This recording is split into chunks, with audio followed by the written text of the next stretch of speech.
Saya kan didengar istri saya ceramah saya begini. Dia lihat ceramah saya di YouTube. Mamanya C, istri saya. Dia bilang, Ustadz, jadi kalau saya duluan meninggal, Ustadz mau kawin lagi. Saya bilang, sini kau sayang. Kau duduk di sampingku, saya kasih dengar kau baik-baik. Jangankan kau meninggal, kau masih hidup saja, saya selalu berpikir kawin lagi. Apalagi kalau kau sudah mati. Bukan karena saya takut, cuma kau lebih berani dari saya.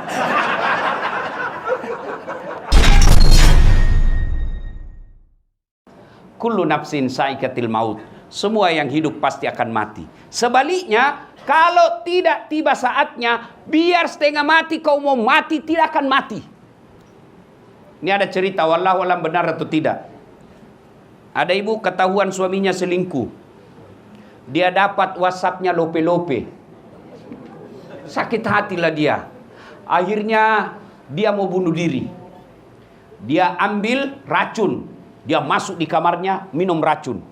Karena buru-buru takut didapat anaknya, dia buru-buru minum racun, akhirnya lebih banyak masuk di hidungnya daripada mulutnya.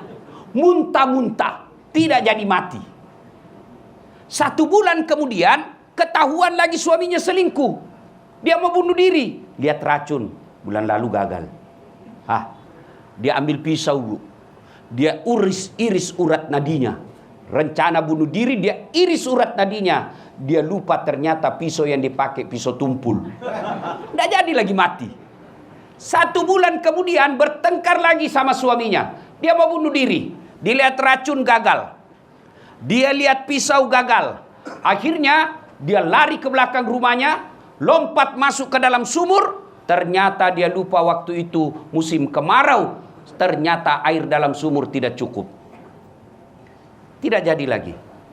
Saudaraku, ajal bila tiba tidak bisa dimajukan, tidak bisa diundur. Kullu nafsin sa'iqatil maut. Semua yang hidup pasti akan mati. Tungke maki nyawai pasti mati, kata orang Bugis. Al mautu babun. Mati adalah pintu yang setiap kita melewatinya. Percaya ibu, besok ibu meninggal, jangan harap suamimu mau temani. Meskipun dulu dia bilang, kemanapun kau pergi, aku akan mengikutimu. Kita akan sehidup semati. Carita. Pas meninggal, kawin lagi, Bu. Sampai ada di Makassar komplain sama saya, Ustadz, itu jelek betul sifatnya tetanggaku. Kenapa lagi, Bu? Masa baru 3 bulan meninggal istrinya, belum lagi kering kuburnya, dia kawin lagi, Ustadz? Saya bilang, itu tetangga saya masih hidup, istrinya dia kawin. Iya toh? Masya Allah, ada kawan saya, Pak Ketua DPD, kawan saya, waktu meninggal istrinya, nangis, Bu. Ini kisah nyata. Bengkak matanya. Dia bilang apa? Ustadz, rasanya tidak bisa lagi aku lanjutkan hidupku. Saya bisa sukses begini karena istri saya, Ustadz. Separuh jiwaku rasanya mau pergi. Wah, luar bengkak. Biasanya kan laki-laki paling nangis tapi tidak sampai bengkak matanya. Ini bengkak matanya, Pak. 3 bulan kemudian saya pergi jogging. Di pantai, di Losari. Saya jogging. Ketemu saya sama dia. Tiba-tiba di sampingnya ada perempuan cantik, putih, masih muda, panjang rambutnya, tidak pakai jilbab. Saya senggol dia. Pak Haji, siapa itu Pak Haji? Dia bilang, Ustadz, yang baru. Sudahlah, kalau kita meninggal, Pak, keluarga tidak bakal ada yang mau menemani. Ibu-ibu ini, orang-orang kaya semua. Ibu sekarang pakai parfum merek-merek internasional. Bulgari, Angelman, Hermes. Begitu ibu meninggal, apa parfumnya? Kapur barus. Iya. Hilang semua itu. Harta ini ibu-ibu nih yang cantik-cantik. Yang mukanya sudah di bleaching, di apa semua. Mukanya putih, lehernya hitam. Ya. Bu. Nih yang cantik. Cacing tunggu di kubur. Jangankan masuk kubur, ibu meninggal jenazahnya disentuh tangan kita, menyentuh pipinya jenazah, Tidak ada yang mau langsung sentuh tangannya. Dia cuci bersih-bersih tangannya dulu kita. Jijik dengan jenazah kita. Ketika ibu wafat, anak yang diharapkan doakan kita. Teman jangan harap. Suami, kawin lagi. Saya kan didengar istri saya ceramah saya begini. Dia lihat ceramah saya di YouTube. Mamanya C, istri saya. Dia bilang, Ustadz, jadi kalau saya duluan meninggal, Ustadz mau kawin lagi. Saya bilang, sini kau sayang. Kau duduk di sampingku, saya kasih dengar kau baik-baik. Jangankan kau meninggal, kau masih hidup saja, saya selalu berpikir kawin lagi. Apalagi kalau kau sudah mati. Bukan karena saya takut, cuma kau lebih berani dari saya.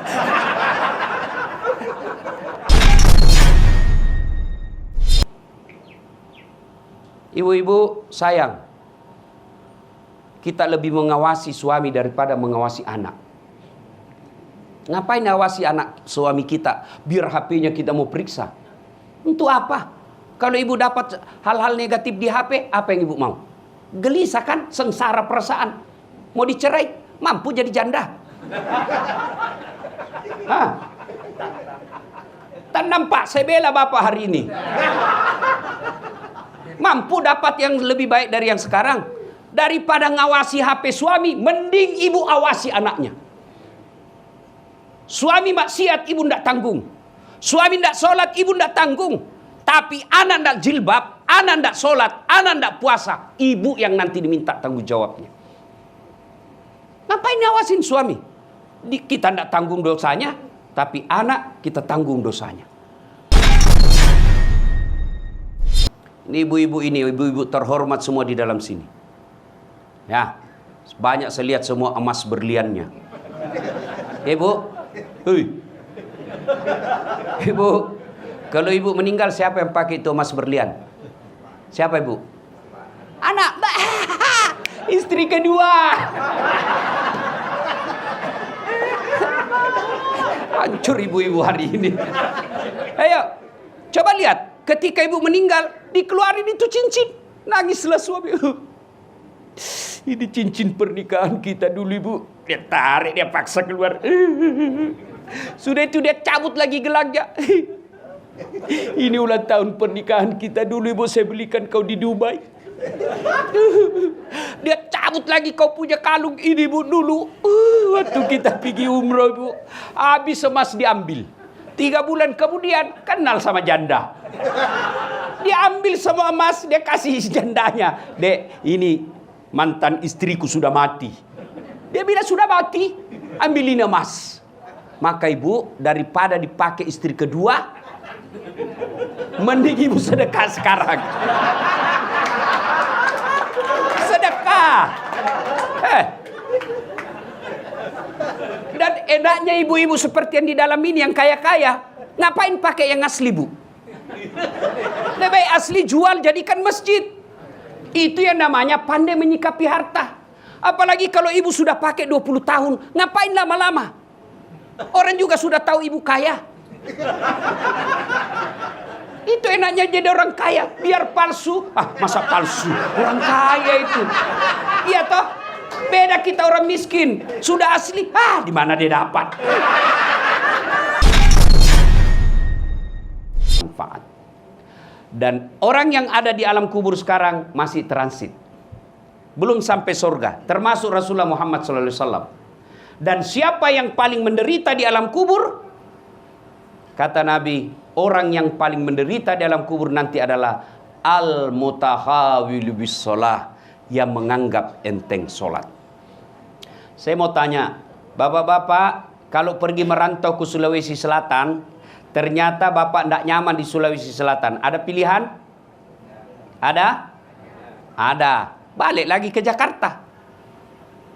Saudara-saudara dari Jawa merantau ke Sumatera, ternyata di sana tidak bagus. Ada pilihan? Ada. Balik lagi ke Jawa. Mangan orang mangan, yang penting ngumpul. Iya. Iya toh?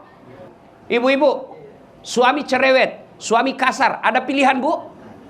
Ada. Pulangkan saja aku pada ibuku atau ayahku. Selesai.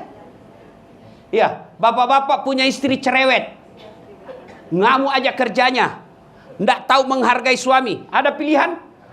Ada 2 pilihan. 1 tambah jadi 2. 2 cerai. Ada pilihan, Pak. Maknanya bapak menderita di dunia masih ada pilihan. Dan tidak ada orang menderita di dunia dari bangun sampai tidur sampai bangun lagi menderita 24 jam. Tidak, pasti ada senyum-senyumnya. Tapi kalau bapak masuk kubur, ada pilihan. Ibu-ibu masuk kubur ada pilihan. Nggak nyaman pertanyaannya, keluar dulu. Begitu bapak keluar, viral satu dunia, Pak. Ya. Dan siapa orang menderita di kubur? Al-mutahawil bis shalah, yang menganggap enteng sholat.